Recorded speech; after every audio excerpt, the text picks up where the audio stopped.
Hey guys, another video for our Castles and Old Buildings in Japan playlist. As some of you already know, we are always keeping an eye out for these old Kura, these old storehouses, and that's a good example of one that's in fairly original condition. It's been well maintained, standing up rather well. However, just around the corner, a small building has just been demolished and it has exposed a Kura that was behind it that sadly has not been well maintained. It's quite common. We actually do see a lot like this that have been left to go over the years, and once the wood on the outside deteriorates, exposing the mud, obviously the weather then starts to get to the mud and it gets really sad after that. So there would have been a big heavy window up there. We've showed you before, the windows are pretty thick. They have to be fireproof and weatherproof. But at some stage the old window there has fallen off, probably. They're fairly heavy. And they've replaced it with this skinny little piece of wood, really. So, yeah, pretty sad. We can see what's happened. The wood's come off. The mud's been exposed. It's all around pretty sad, really. They had a bit of a go at the front here because it was exposed to the street.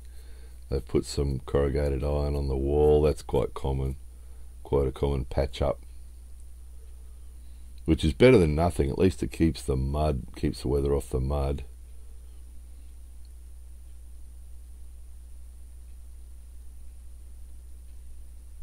It's just sad. At least you can see how it's made. Anyway, there's the bamboo in the wall. Once the mud's off, that's all that's left is the bamboo frame. Just as a matter of interest, this is actually a little storehouse next door, but it's made of the same sort of construction.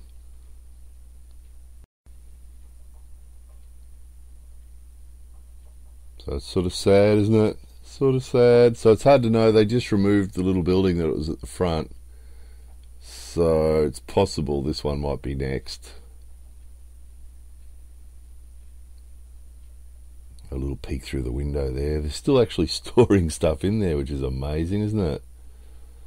They're brilliant structures. The way they're made, they are really good at protecting things from the weather, even when they're left to half fall down like this.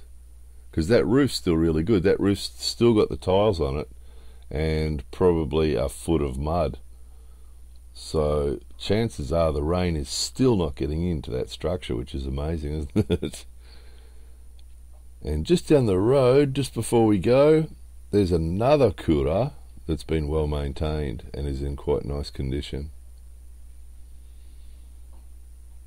And again, these three Kura that we've just looked at are probably the oldest buildings in this little part of town here, because all the other buildings have been replaced and the Kuras are original. Anyway, there they were. More videos coming soon.